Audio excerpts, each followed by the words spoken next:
And joins us from New York. Marco, off the back of that report by Ali Hashem, now he was discussing what used to be the supply route of weapons going through Syria towards Hezbollah, right? Hezbollah got its weapons through Syria. That is no longer happening because that supply route essentially was smashed by Israel. How does the new Syrian administration feel towards its neighbor, Lebanon, and Hezbollah? Both Syria and Lebanon, both together, they have a historic opportunity to shape their own futures in many ways. Obviously, with Syria, it's everything down to the downfall of the Assad regime. The thing is that it's just not the Syrians or Lebanese themselves. It's going to take also initiative, a sense of initiative from all the other regional players. Now, if you look at, for example, Syria is going to need the external help necessary to begin a process of reconstruction. It's going to need financial aid. It's going to need the lifting of sanctions for the new leadership in Damascus to be taken off the terrorism list. Lebanon, different, complicated, much smaller country, obviously smaller population, but highly complex. It was a country that its future was basically on hold for many, many years between Hezbollah and pro-Iranian forces and more Western, the U.S.-backed and, say, Western-backed forces in Lebanon itself. Now, with the Assad government falling, it has a historic opportunity. The positive step is with the election of a new president, but it has a long way to go. In Lebanon, also, is going to need the new government is going to be able to manage border security, obviously with Israel to its south, and many issues there, obviously involving Hezbollah. They're going to have to overcome, they're going to have to begin a process of economic revitalization, which is directly attached to the political process. The new president with other forces are going to try to have to manage their differences effectively. And there's many vested interests to prevent that economic revitalization to take place. That'll have to be overcome. It's a very slow, gradual process, but a new historic beginning, Lebanon and Syria, and for the broader region itself.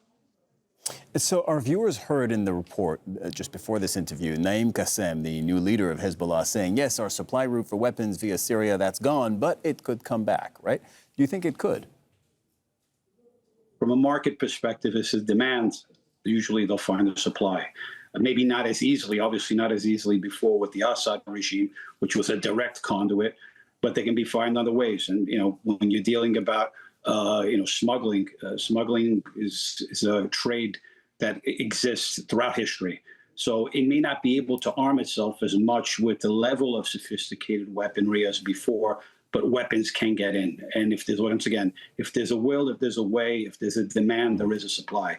So that's something that the new governments, both in Damascus and the areas that it's able to control. Remember, the government in Damascus doesn't control the areas in its east and its northeast, where there's still a conflict between two forces, Turkish-backed forces and U.S.-backed forces, that's yet to be settled. So when you have that instability, the smuggling process becomes less difficult. So until all of Syria can be stabilized, I think that issue of a conduit still remains an open question. Okay, to that point, you say until all of Syria can be stabilized. If we look just purely at Syria now, we know that the new Syrian administration, they're essentially trying to rebuild a country. I mean, this is nation building that they're doing right now. What would you say is the single biggest challenge that they face? Security. Security in the areas that they control, stabilizing, getting security in the areas that they don't control in the east and northeast we just spoke about. Former regime forces being demobilized, being disarmed, and then the political process. It's a very diverse country. Syria is a mosaic, and it can be an asset or a liability. It depends how you treat it. And that's where we come down, that those who need that Syria needs support, financial aid and external support, both from key countries in the region and from without. But that's where the political process is going to demand what they include as inclusive government, okay, that minorities are respected. The fact is that also is that the current government sticks to a process of moderation and not radicalization. And then obviously there's also the diplomatic factor. They're going to have to develop their diplomatic relations and ties with the regional powers and the external powers, because they need to be, the government in Damascus needs to be taken off the terrorism list, and the lifting of the sanction, which is a long, long process. But there are temporary measures. The U.S. government has relaxed certain measures to make sure that the necessary aid gets in, that humanitarian aid. It's a process that's economic, political, security, and diplomatic, but it all runs parallel, and there needs to be progress on all these levels. Marco Vicenzino, thank you very much for your thoughts and analysis today. Thank you.